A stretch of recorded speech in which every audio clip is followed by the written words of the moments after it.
Waalaikumsalam. Bismillah, alhamdulillah, wassalatu wassalamu ala sayyidina Rasulillah wa ala alihi wa ashabihi wa mawalah, wa la hawla wa la quwwata illa billah. Subhanaka la ilma lana illa ma 'allamtana innaka antal alimul hakim. Rabbi shrah li sadri wa yassir li amri wahlul 'uqdatam min lisani yafqahu qawli. Amma ba'd. Ma'asyiral muslimin wal muslimat, jamaah salat subuh Masjid Baiti Jannati rahimakumullah. Mari kita baca suratul Fatihah. Mudah-mudahan Allah Ta'ala senantiasa menjaga kita semua, memberikan kita kesehatan jasmani rohani, memudahkan seluruh urusan kita, mengabulkan semua hajat kita, menjadikan kita menjadi orang-orang yang istiqomah. Al-Fatihah. Bismillahirrahmanirrahim. Alhamdulillahirabbil alamin. Iyyaka na'budu wa iyyaka nasta'in. Ihdinas siratal mustaqim. Shiratal ladzina an'amta 'alaihim ghairil maghdubi 'alaihim waladdallin. Kita lanjutkan kajian sirah nabawiyah.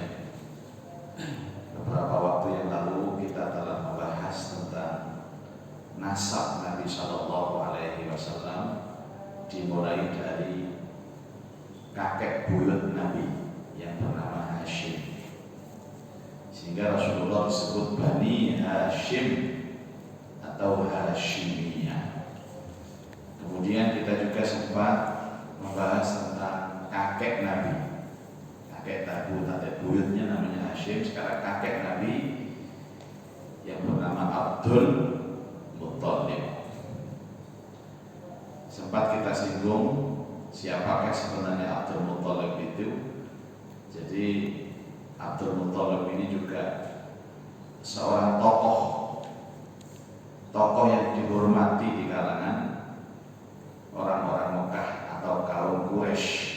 Di sana kaum Quraisy itu adalah marga yang mayoritas dan banyak sekali tokoh-tokohnya.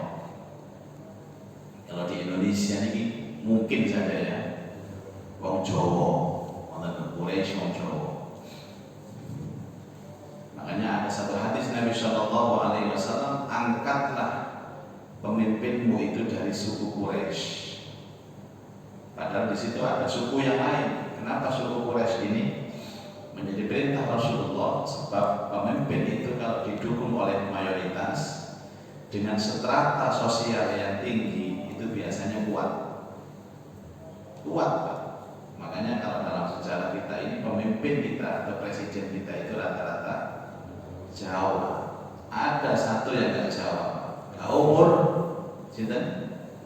Al-Mukarram almarhum Bapak B.J. Habibie. Kurang pinter nopo Pak Habibie ini?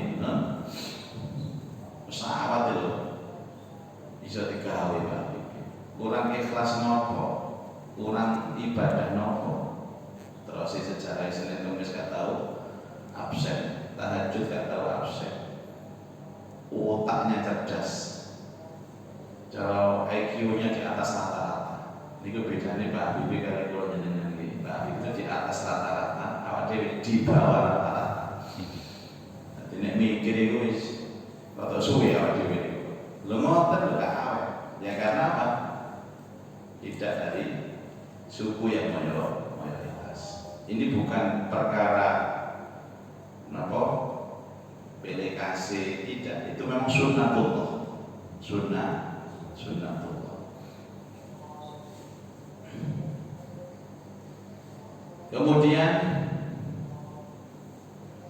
Abdul Muttalib ini pergi ke tengah kerajaan bapaknya dan di tanah suci. Kemudian dibawa ke Mekah dengan dibonceng di atas untanya. Sesampainya di Mekah, orang-orang berkata, inilah Abdul Muthalib. Jadi sesungguhnya Abdul Muthalib itu berasal dari Yasrib. Yasrib itu mana? Madinah. Kemudian berhijrah menuju ke Mekah. Nanti Rasulullah SAW juga kembali ke Madinah. Itu artinya apa? Nabi ketika kembali ke Madinah itu bukan kali pertama. Sesungguhnya kakeknya Rasulullah itu sudah ada di Madinah. Itu lebih bagus Bapak Ibu sekalian. Abdul Muthalib menetap di rumah Al-Muthalib hingga menjadi besar. Kemudian Al-Muthalib meninggal dunia di kota Yaman. Jadi kemarin itu ada julukan-julukan yang disandangkan kepada Abdul Muthalib. Salah satunya adalah Al-Fayyad. Al-Fayyad itu artinya sang dermawan. Kemudian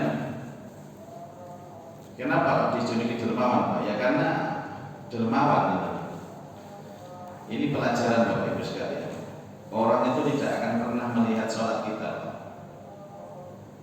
Orang tidak akan melihat ngaji kita, tapi orang itu akan mengingat kedermawanan kita.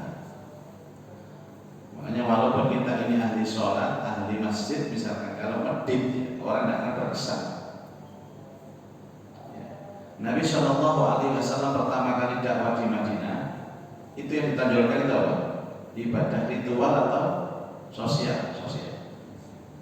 Salah satu contoh, afsyus salam wa atimut ta'am wa adkhulul jannata bisalam. Tebarkan salam. Salam itu ibadah ritual atau sosial? Lebih kepada ibadah sosial atau ritual? Sosial. Nyopoan itu sosial. Jadi nyopon itu sosial. Bagaimana sholat tekun gak nyopoan? Nah, saya ngereken. Wa atimut ta'am, berbagilah makanan. Berbagi makanan itu menunjukkan apa? Punya empati sosial. Wa adkhulul jannata bisalam, masuklah surga dengan selamat, dengan damai. Lah Nabi itu punya track record, kakeknya ini Fayyad namanya. Fayyad itu dermawan. Ada apa dengan ini Pak sekalian? Orang itu kalau punya orang tua dermawan, kakek dermawan, hidupnya di masyarakat dicintai orang. Kedermawanan orang tua ini berefek kepada cucunya. Sampai yang dari wong tua itu loman, anaknya kopeng. Itu secara otomatis, otomatis gitu. Tapi dari wong tua medit, anaknya kata disiriki wong. Kadang-kadang anak cilik kan anaknya siapa? Anaknya Pak Bola. Oh, Masya Allah, direk bapakmu itu loman biar anak. Tidak akan membahas sholat kita. Bapakmu ahli sholat. Tidak. Makanya saya selalu mengatakan di dalam masyarakat ini, ayo kita simpan ibadah ritual kita dengan Allah. Tapi ayo kita syiarkan ibadah sosial kita. Orang Islam itu wajib loman. Fayyad namanya, itu julukannya Abdul Muthalib. Makanya Nabi itu juga dihormati Pak, karena kakeknya loman. Jadi saya pikir orang itu kalau loman, anak turunnya itu diopeni sama orang. Saya dulu pernah waktu sekolah itu sambil mondok. Terus saya itu berniat untuk naik bus kota dari Pasar Kembang ke Ayani, kan kampusnya di Ayani sana. Dari Pasar Kembang ke Ayani. Nah, tapi sebelum sarapan, mulai malam belum makan. Ini tak kayak numpak bis, gak sarapan. Tapi tak kayak sarapan, gak bisa mudah numpak bis, gandol. Biarnya usum di gandol ini. Ini kayak isin kalau nggak ada. Pertimbangan saya wis sarapan di saya. Engko nek warak kan gawe mikir enak, ngono. Tiyane keluwen mikir gawe enak. Dolek warung ketemu warung soto ayam. Tulisannya soto ayam. Karena dana juga pas-pasan. Sebelum saya duduk saya tanya dulu, Pak, soto sama kok balik tadi ku pinten regane? Ojo-ojo awak dhewe mangan, gak cukup. Jangan semono, kalih Pak. Mas kalih ya wis pun nggih. Mangan. Tengah-tengah mangan itu takon iki, sampeyan duwe pundi, Mas? Kula niki diri kula Sidoarjo orang. Orang pundi? Desane Pindi. Pindi, gak pinten. Untuk diuber terus. Yang 6. Loh, kan 6. Sama tekan aja. Kiai Hamid lah. Ya Hamid. Ini kalau yang ngasih itu di Gresik ini kalau kan nggak ada pondok kan 6 ribu. Oh, kalau ini yuk kali. Wah, langsung dia itu bingung. Kalau nonton itu kalau tak pinter maksudnya sama. Oh, kesana. Sebentar saya sekejap nih. Kalau bungkus lu ada tepat. Gratis ya. Di bungkus saya telur bungkus lah. Ini kita kesana. Kalau di sana nih, mau lagi. Jangan sama orang dibandingin 5.000. Bapak sampai loman dari pulau Bapak sampai loman dari pulau. Orang bisa ngutang bapak sampai kan. Tapi kalau sauris doyo. Ngoten iki, Pak. Pun sektor to. Lho, wong tuwa loman masih ora ati lho, Pak. Sing tetep barokah nang anak-anak. Siji sing dipangan mriku gratis, loro dibungkusno, telu disangoni. Ora sik untung Pak niku, Pak. Lah nek Allah Taala niku maringi pelajaran kok tepak iki. Kok aku diarani nang warung niku, padahal warung yang nikah. Itu pelajaran bahwa sayangnya anak-anak kita itu dengan loman, Pak. Anak-anak kita dijaga sama Allah. Dengan loman itu dijaga sama Allah. Makanya dijuluki Fayyad. Abdul Muthalib itu seorang yang dermawan. Terus enten wong itu takon Allah. Pak, kenapa hadis-hadis tentang menyantuni anak yatim itu begitu besar pahalanya? Sampai ada hadis itu, aku ambil yatim itu kayak begini nang swarga ya Rasul. Saya dan menyantuni yatim itu seperti ini. Jadi, nopo? Akhirnya kalau jawab gaya hadis kadang-kadang kalau jawab, uang niku nyantuni yatim nopo gede pahalanya. Sebab mungkin saja nanti turunan kita itu ada yang yatim. Bisa jadi kita meninggal duluan, anak kita ya yatim. Atau cucu kita juga ada yang yatim. Nek mbah menyantuni yatim, engko nek anak yang masih yatim, ya disantuni ada uang. Kan prinsip saudara itu begitu, Pak. Santuni akan disantuni, menyantuni akan disantuni. Itu loh, Pak. Jadi wong tua ini loman nolong anak saya. Kota, saya kepingin nolong anak. Ojo ditinggali apa-apa. Kecuali panjenengan itu investasi kepada orang lain, loman kepada orang lain. Itu nabung. Kalau sopo, kalau anak turun. Jadi yang tonggo gak mampu, Pak, saya coba bantu. Ini tuh namanya nabung untuk anak-anak besok. Kadang-kadang nabung tembak. Tembak. Kok ada Pak tabungan sampai Pak? Ini kan kalian asing baru ini. Kalau siapkan 50 juta. Tentu ditembak. Tas ini sing 100 juta anak sing nomor loro niki sing wedok niku menurut akhirnya entek. Nabung itu tempat pompong tembang, Pak. Nabung itu doa, Pak. Nabung teng anak yatim, nabung teng masjid. Niku awet. Cuman butuh yakin. Gak yakin iki boten tembus, Pak. Aku nabung nang yatim entek dhuwitku. Ketokane entek. Tapi bariasda akan ditambah sama Allah dengan tambahan kelipatan yang sangat besar. Nah ini buatan bayi di jangan di waktu kalau kandang Pak Iman. Saya rahasia aja kalau bebel kan gitu. Nabung kok tembang ini nabung sak perlunya mawon. Lihat-lihat yang nabung teng yatim-yatim niku. Bantu alfa, fakir miskin.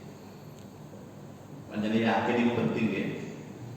Semoga kuwabe dikai yakin Pak. Sampeyan ibadah gak yakin jare kartolo angel.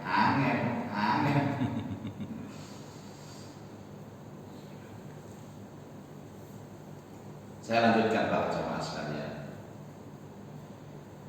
Dia hidup di tengah kaumnya dan memimpin mereka seperti dilakukan bapak-bapaknya terdahulu. Satu, punya jiwa dermawan. Dua, punya jiwa memimpin. Jadi kan ada Pak Bu ya, orang itu yang punya watak leader itu memimpin, ngatur. Dari hal yang paling kecil itu diatur. Atas ketua takmir ini kan mengatur sih Pak. Tidak semua orang itu oleh Allah diberikan kemampuan mengatur. Ini kok ngatur Pak.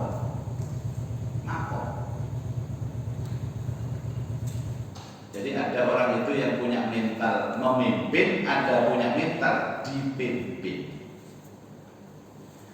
Enten rumah tangga Bapak Ibu. Niki cara konsep syariat. Suami istri niku sing mimpin sing lanang apa sing wedok? Sing lanang. Tadi ini jelas nggih An-Nisa 34 qawwamuna ar-rijalu qawwamuna. Tapi kalau takon napa wonten suami istri niku kok sing mimpin sing wedok? Sing dominan iku lho Pak, sing wedok. Sing ngongkonan sing wedok. Sing lanang meneng. Enten lho. Niku makom. Jadi ada seorang perempuan itu dalam rumah tangga itu dominan memimpin. Sama orang Pak ditoto kabeh. Sing lanang ya nurut tenan. Iya. Jadi wong biyen kowe kok betul memang makom Bapak ya. Jadi Abdul Muthalib niku kelebihannya dia dermawan, jiwanya leader. Pemimpin itu tepat, nongol itu tepat, menyelesaikan masalah itu.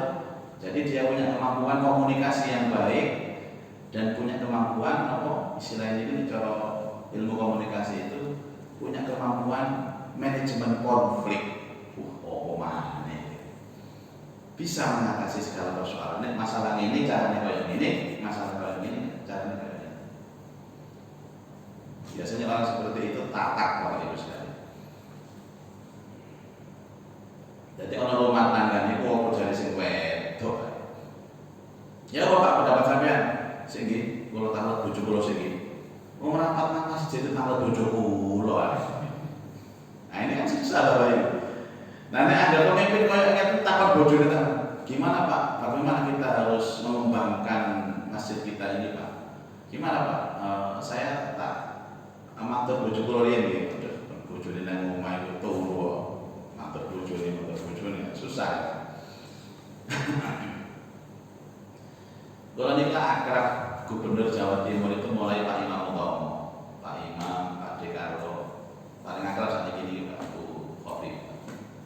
Niki janjian jam 10 di Gerahadi. Kulo niki diceritakan staf-staf. Ada stafnya Pak Imam Utomo sampai sekarang itu masih belum pensiun. Kulo takon ya napa Pak? Dipimpin mulai Pak Imam Utomo, Pak Imam, Pak Dekarwo pernah ke rumah Bu Khofifah yang dulu. Mampir saja pernah tapi tidak sampai masuk. Dari Gresik lewat mampir mencari duit terus langsung beli keluar. Kalau saya mencari duit Pak, saya senang mau diparingi duit atau mencari duit. Waduh lagi Pak. Ya nopo Pak. Jadi ada staf itu yang mulai Pak Imam sudah ikut, tapi dari berbagai dimutasi macam-macam. Dipimpin Pak Imam, dipimpin Pak Dekarwo, sampai Bu Khofifah. Sing paling berat saat ini Pak Lho. Lho iso. Tegas ini luar biasa. Ini Pak Imam itu saya masih tentara, saya landai gitu. niki Pak ya Allah. Wabot rasanya melu Khofifah. Lho kok aneh. Malah wedok niku mestine kan rada enteng. Ternyata ada filosofi memang watak pemimpin itu kalau sudah begitu luar biasa. Condol wedok sampai. Jadi lebih harus strong sekarang ini katanya. Tugas-tugasnya tambah kuat, terus cara memimpinnya juga tegas. Itu yang jadi pengalaman. Jadi tidak semua orang perempuan itu lemah. Ya, tidak semuanya lemah. Baik. Dia mendapat kehormatan yang tinggi di tengah kaumnya, yang tidak pernah diperoleh bapak-bapaknya. Dia dicintai kaumnya, diagungkan oleh kaumnya. Lagi-lagi para jamaah sekalian, orang itu kalau sudah punya makom pemimpin, itu secara otomatis simpati-simpati dari masyarakat itu akan muncul. Misalnya gila model yang itu memperkenalkan dirinya supaya orang lain kenal, boleh. Tapi makom itu tetap dari Allah. Misalnya gini, yang ini makome level nasional. Oleh Allah akan ditaruh di level nasional. Maka Allah akan menggiring dia bertemu orang itu yang akan mengantarkan dia pada level nasional. Asalnya orang desa, tapi menjadi level nasional. Contoh, ini namanya jaringan Ustadz Abdul Somad. Itu asalnya orangnya kurang atas dengan dupai semua. Tapi karena makomnya makom nasional, Allah akan giring menuju ke sana. Mau diviralkan, mau tidak ada pengaruh. Kalau orang sudah makom nasional, sementara kalau orang tidak punya makom nasional, kepingin tidak nasional, tapi tidak ada makom Pak, masuk di viral, yang bulat kayak ngabung itu. Jadi harus ada tahu makom ini punya Allah.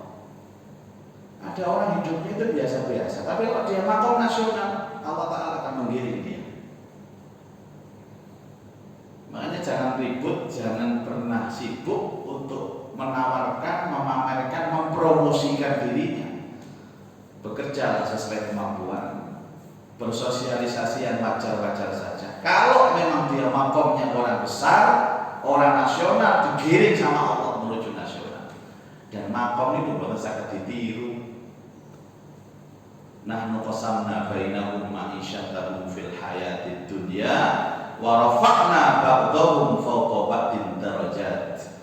Nahnu kata Allah, kami qasamna bainahum telah membagi bagian-bagian kehidupan dunia. Wa rafa'na ba'dahum fawqa ba'din dan kami angkat derajat antara satu dengan yang lain. Wa rafa'na ba'dahum fawqa ba'din darajat.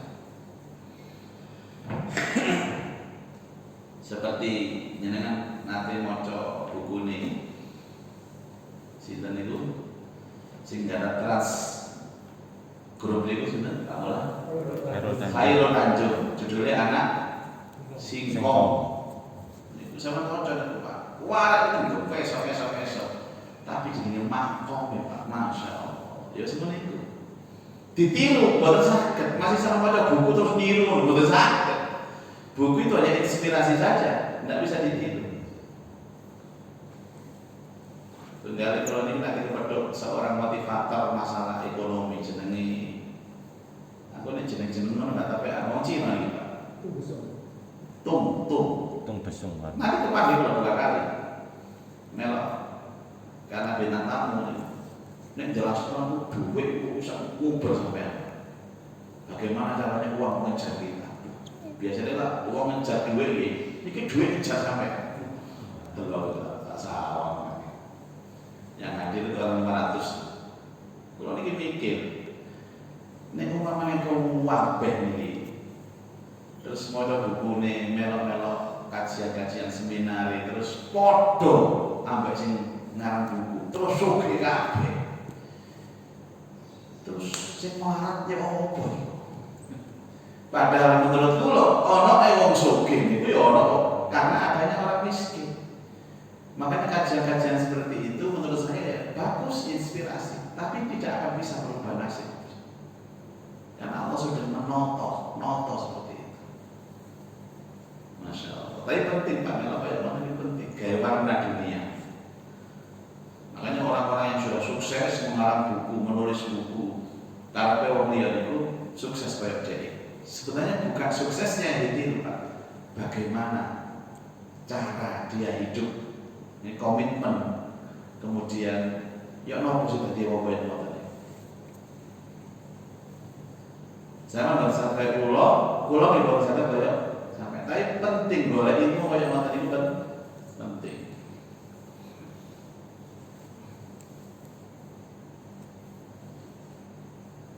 Paman dari Abdul Muthalib namanya Naufal merebut sebagian wilayah kekuasaannya yang membuat Abdul Muthalib marah. Maka dia meminta dukungan kepada beberapa pemimpin Quraisy untuk menghadapi pamannya sendiri.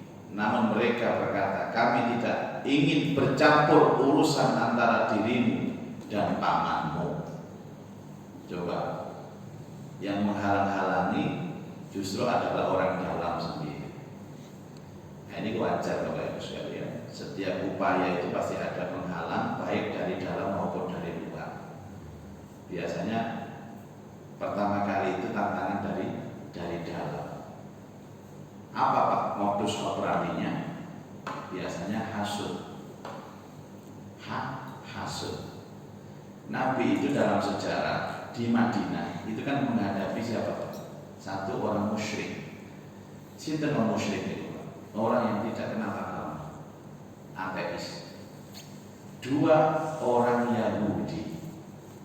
Tiga orang Nasrani. Kira-kira tiga ini Pak. Terus empat. Empat ini adalah orang Muslim atau sudah masuk Islam tapi setengah-setengah, sehingga menjadi munafik.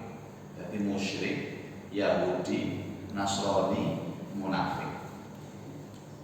Dalam kajian sejarah, kira-kira semua boten sendiri Pak. Musyrik itu jelas kan Islam.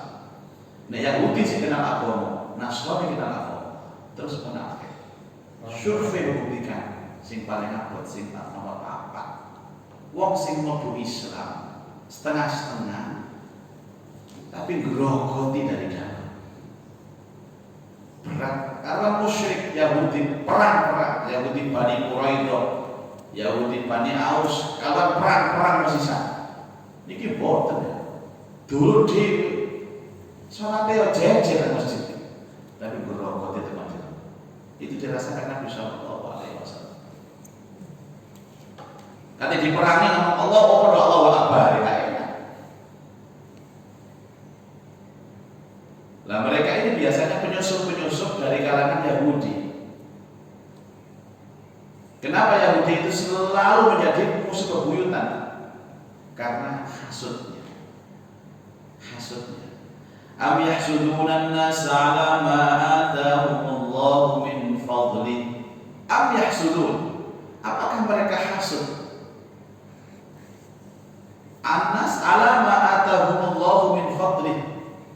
Terhadap apa-apa yang Allah berikan kepada mereka. Kenapa Yahudi itu hasud Bapak? Karena mereka kecewa dengan Allah. Kecewanya dari mana? Mereka berharap Nabi akhir zaman itu turunan Ishak. Tapi ternyata kok Nabi akhir zaman turunan Ismail. Ibrahim dari jalur Ishak itu harapannya Yahudi. Tapi ternyata kok turunannya itu Ismail. Nabi dari Ismail. Jadi, loh bukankah sama-sama dari Ibrahim? Tidak mau. Saya maunya dari Ishak. Tapi mereka kok yakin dengan mbahnya. Faqad ataina Ibrahim al-kitab wa hikmah wa atainahu mulkan azim. Kenapa dengan Nabi Muhammad mereka itu kok hasud, tapi dengan mbahnya enggak hasud itu? Makanya orang Yahudi kan menerima Nabi Ibrahim, orang Nasrani menerima Nabi Ibrahim, tapi enggak pernah menerima Nabi Muhammad sallallahu alaihi wasallam. Mereka mengklaim Ibrahim nabinya.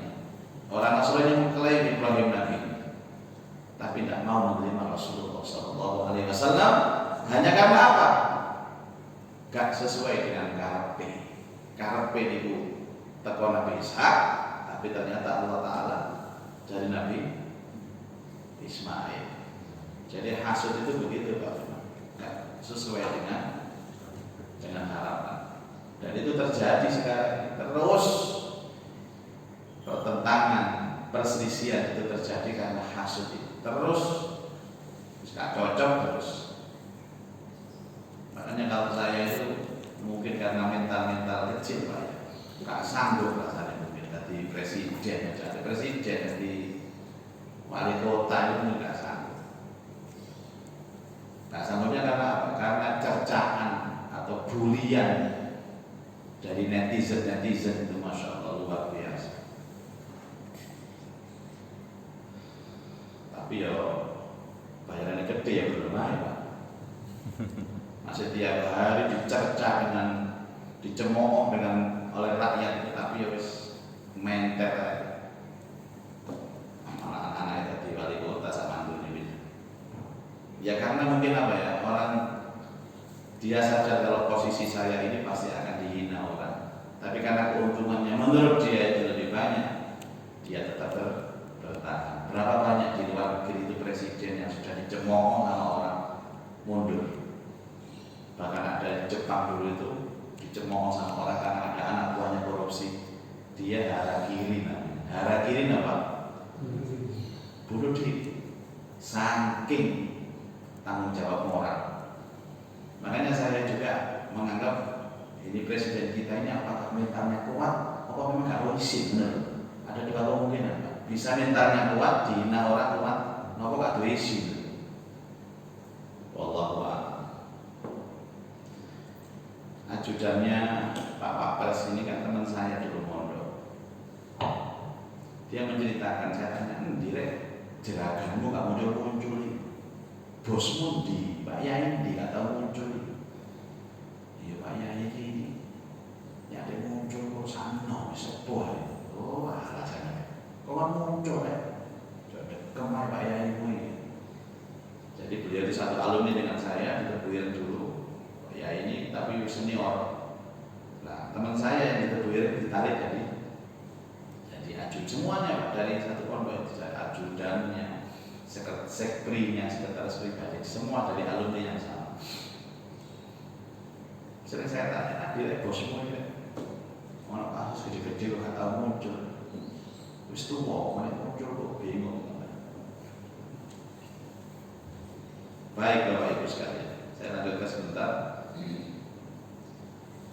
Maka dia menulis surat yang ditujukan kepada paman-paman dari pihak ibunya, Bani Najjar, berisi beberapa bait syair yang intinya meminta pertolongan kepada mereka.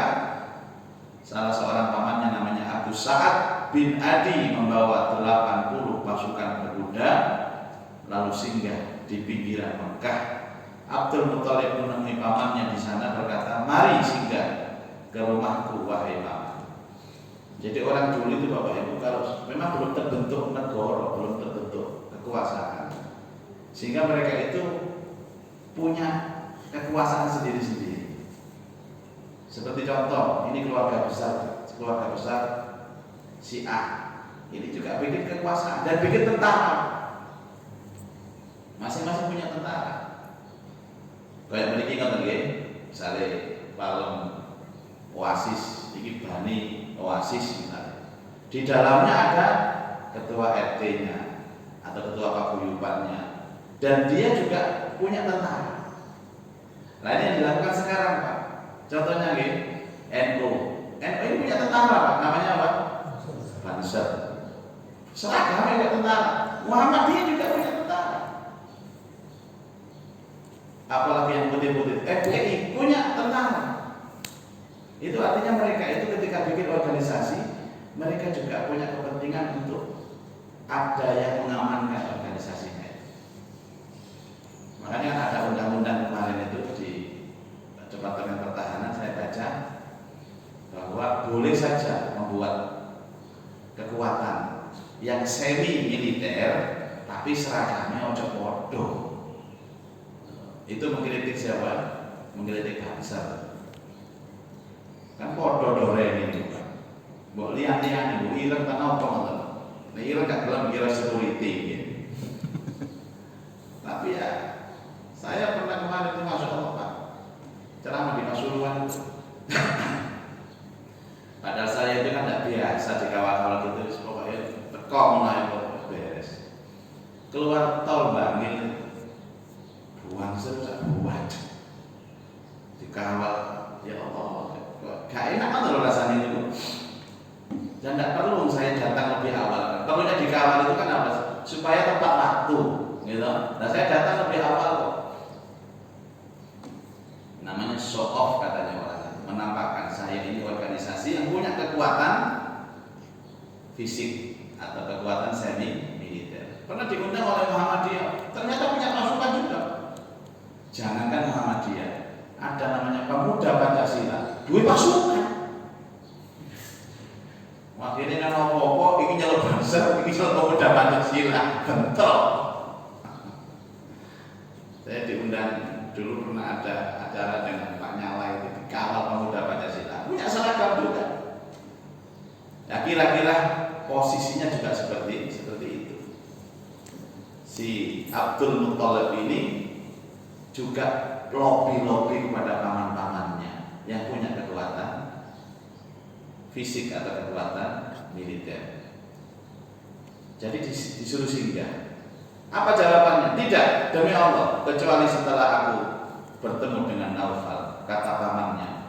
Lalu Abu Sa'ad mencari Naufal yang saat itu sedang duduk di Hijr bersama beberapa pemuka Quraisy. Hijr itu Hijr Ismail. Jadi Naufal ini pamannya Abdul Muthalib, didatangi paman yang lain dengan bawa pasukan tadi.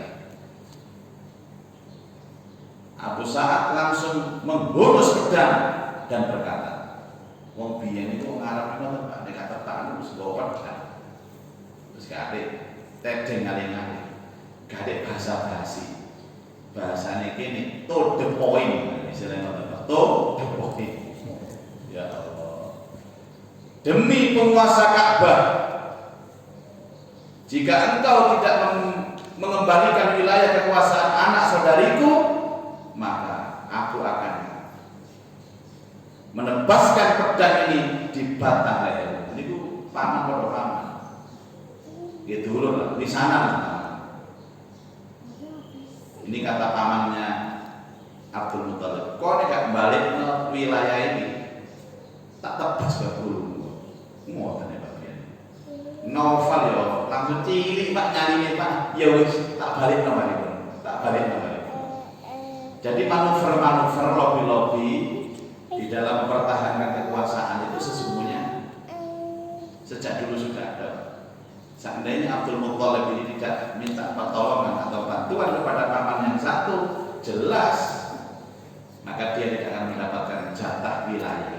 Itu permulaan Abdul Muthalib menancapkan kekuasaannya di Mekah, yang pada akhirnya nanti Abdul Muthalib itu diberikan wilayah apa? Di sekitar Ka'bah itu adalah wilayah kekuasaan Abdul Muthalib yang kemudian disebut dengan penjaga Ka'bah, sampai ada peristiwa pasukan gajah itu datang yang dipimpin oleh seorang raja yang bernama Abraha. Dan di situ kemudian diceritakan di dalam surat Al-Fil yang ada di dalam Al-Quran. Baik, terima kasih. Semoga sejarah ini benar-benar menambah khazanah kita untuk mengetahui lebih dalam tentang bagaimana embrio lahirnya Nabi Sallallahu Alaihi Wasallam. Terima kasih. Mari tutup dengan doa. Subhanakallahumma wa bihamdika asyhadu an la ilaha illa anta astaghfiruka wa atubu ilaik. Wassalamualaikum warahmatullahi